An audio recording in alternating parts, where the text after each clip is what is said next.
မြင်မစိုးတရားမနက်ကလည်းပြောတယ်လေဒုက္ခိတတတ္တဝါကိုမြင်ရင်ကျွန်တော်ကရုဏာစိတ်ဖြစ်ရမှာလေအဲ့တော့ကြီးပွားချမ်းသာနေတဲ့ပုဂ္ဂိုလ်တွေကိုမြင်မုဒိတာပွားရမှာလေအဲ့တော့ဘယ်လိုပွားရမလဲဆိုတော့ဦးဇင်းတို့ပုထုဇဉ်ရဲ့စိတ်ကပါပတမေရမတိမနောလေမကောင်းတဲ့ဘက်ကိုသူ့အလိုလိုရောက်သွားတာတမင်တကာလှုပ်ယူစရာမလို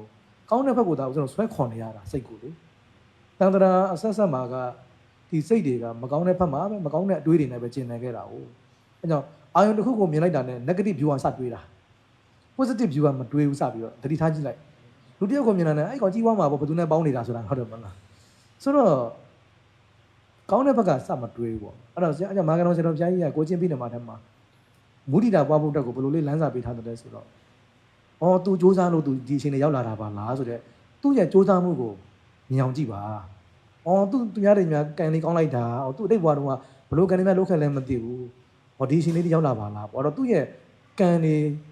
မမြင်ရတဲ့အတိတ်တုန်းကလုပ်ခဲ့တဲ့ကန်လေးပြစ္ဆုတ်ပန်ဘဝမှာကိုမသိဘဲနဲ့သူတို့စူးစမ်းနေတဲ့ဟာတွေသူတို့ရဲ့စီမံခန့်ခွဲမှုပညာရက်တွေသူတို့ရဲ့မမေ့မလျော့စူးစမ်းတဲ့တတိဝိရိယတွေပေါ့နော်အဲ့ဒါတွေကိုမြင်အောင်ကြည့်ပါသူတို့မှာအကြောင်းတွေကောင်းလိုက်တာအကြောင်းတွေကောင်းတော့သူတို့မှာဒီအချိန်တွေရောက်လာတဲ့ဒီဟာမျိုးတွေရပါလားဆိုတော့မုဒိတာကိုပွားဖို့အတွက်ကိုဆေဘိရတိုင်းညွန်ပေးထားတာနော်အဲ့တော့ကရုဏာလည်းဒီတိုင်းပဲပေါ့နော်တနာစရာတတ္တဝါတွေကိုမြင်တဲ့အခါမှာအော်သူတို့ခင်ဗျာအကုသိုလ်ကံတွေမကောင်းလို့ဒီလိုမျိုးဖြစ်ရပါလားဆိုတော့တနာတဲ့စိတ်ဖြစ်အောင်ပေါ့နော်ပြီးရင်တန်ဝေကလည်းပွားမှာပေါ့အေးငါတို့မှာဒါမျိုးမဖြစ်အောင်ငါတို့ဂရုစိုက်ရမယ်ဆိုတော့အရှင်မောက်ကလန်ကိစ္စကုတ်တောင်ကနေဆင်းလာတဲ့အခါမှာပိတ်တာတွေမြင်တဲ့အခါမှာ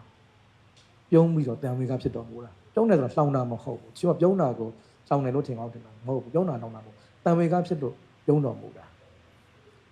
လောကမှာဒီလိုထူးဆန်းတဲ့တတ္တဝါတွေလည်းရှိသေးတယ်ဟောငါကတော့အဲ့လိုတတ္တဝါဘဝနဲ့လွတ်သွားပါလားပေါ့ဒါဆိုသူအရဟန္တာဖြစ်သွားပြီလေငါမှဒီလိုမျိုးဘဝတွေမဖြစ်တော့ဘူးဟောဒီလိုမျိုးအကုသိုလ်ကံတွေကြောင့်ထူးဆန်းတဲ့ဒီလိုတတ္တဝါတွေရှိသေးတာပဲလေလောကကြီးမှာတန်ဝေကရတော်မူတယ်နော်အဲ့ဒါကြောင့်ဦးဇင်းတို့ဒုက္ခတတ္တဝါတွေဆင်းရဲရောက်နေတဲ့ပုံကိုယ်တွေမြင်ရတဲ့အခါမှာလောကရဲ့လောကရန်တရားပေါ့နော်အဲ့ဒါတွေကိုမြင်အောင်ကြည့်ပေါ့ဘယ်သူမှဆိုဒီလိုမျိုးဖြစ်နိုင်တယ်ငါလည်းဒီလိုမဖြစ်ဘူးလို့ပြောမရဘူးအဲ့တော့ငါတို့တိလတွေစူးစမ်းဖြစ်မှဖြစ်မယ်စူးစမ်းခြင်းမှဖြစ်မယ်ငါတို့တွေမေတ္တာတရားထားမှဖြစ်မယ်ဆိုပြီးတော့သူများရဲ့ဆင်းရဲမှုကိုကြည့်ပြီးတော့ကိုယ့်ကိုယ်သင်ခန်းစာယူကိုကျင့်တရားတွေကိုစောင့်တည်ရမှာလေအဲကြောင့်ဦးဇင်းတို့အကောင်းဖက်ကိုပဲတွေးကြဖို့ပေါ့လေအဲ့တော့တဦးတယောက်ချင်းကနေစပြင်ရမှာလေ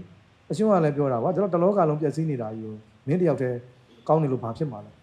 ကိုကောင်းတော့ကိုကြောင့်ဘယ်သူမှဒုက္ခမရောက်တော့ဘူးပေါ့ဒါအနည်းဆုံးတော့ဟုတ်တယ်မလားကိုပါဆိုရင်ကိုကြောင့်ဘာသူကဒုက္ခထည့်ရအောင်ပါလေလူရွာတရားမှာလူတရားရှိတယ်တရားလုံးဆိုးနေတဲ့ဆိုလူတရားလုံးရဲ့ဒုက္ခကိုခံရမှာပဲတရားမှာ69ယောက်ကဆိုတယ်တယောက်ကမဆိုးဘူးဆိုရင်69ယောက်ရဲ့ထံကိုပဲခံရမယ်လူတယောက်ရဲ့ထံကိုမခံရတော့ဘူးပေါ့ဟုတ်တယ်မလားအဲကြောင့်ကိုတယောက်ကထိမ့်လိုက်တယ်ဆိုရင်ကိုတယောက်ချောင်းတော့ဘယ်သူမှတော့ဒုက္ခမရောက်တော့ဘူးပေါ့ပြီးရင်ကိုကိုကြည့်ပြီးတော့အားကြတဲ့သူတွေမရှိဘူးလို့ပြောမရဘူးလေကိုလိုမျိုးလိုက်ကျင့်ချင်တဲ့လူတွေလိုက်လို့ချင်တဲ့လူတွေလည်းပေါ်လာမှာပဲလေဆိုတော့ဦးဇင်းတို့ကျောင်းတိုက်ကိုရောက်လာတဲ့တန်ဃာတော်အများစုဆိုရင်အများနဲ့အဲ့ဒီစကားပြောကြတယ်သူတို့ပြောတဲ့စကားပေါ့လေဒါကတော့ကျောင်းကိုရောက်လာပြီဆိုတော့ပြီးတော့ကြော့ပြီးတော့ပြောကြတာပေါ့လေသူတို့ online ပေါ်မှာဆရာတော်တရားတွေနာရတယ်တန်ဃာတော်တွေရဲ့ပုံရိပ်တွေလည်းကြီးညိုခွင့်ရတယ်ဆိုတော့အားကြလာတာပေါ့နော်ဟုတ်တယ်ယဟန်ဆိုတာတန်ဃာဆိုတာဒီလိုနေတင်တယ်ငါတို့လည်းယဟန်တစ်ပါးပဲငါတို့လည်းဒီလိုနေရမှာပေါ့ဆိုတဲ့စိတ်ကလေးတွေဖြစ်လာတယ်အခုမနေနိုင်တော့မှငါတို့တင်းနေကြတော့ငါတို့နေမယ်ဆိုတဲ့စိတ်တွေလည်းဖြစ်သွားကြတယ်ဆိုတာပြောပြကြတာပေါ့နော်အလွန်ဝမ်းသာစရာကောင်းဒါအမှန်ပဲလေနော်ဆိုတော့ကိုယ့်ကိုမြင်ပြီးတော့တူတယောက်ကကြည့်ချင်တဲ့စိတ်ပေါ်သွားရင်ဒါအပြတ်ပဲဒါကြောင့်တလောကလုံးမှားနေပါစေကိုတော့မှန်အောင်ကြည့်ရမှာပဲကိုတယောက်တည်းမှန်နေလို့ဘာထူးမှလဲဆိုတဲ့စိတ်ကတော့ဘယ်တော့မှမတွေးပါနဲ့နော်အေးအဲ့ဒါဟုတ်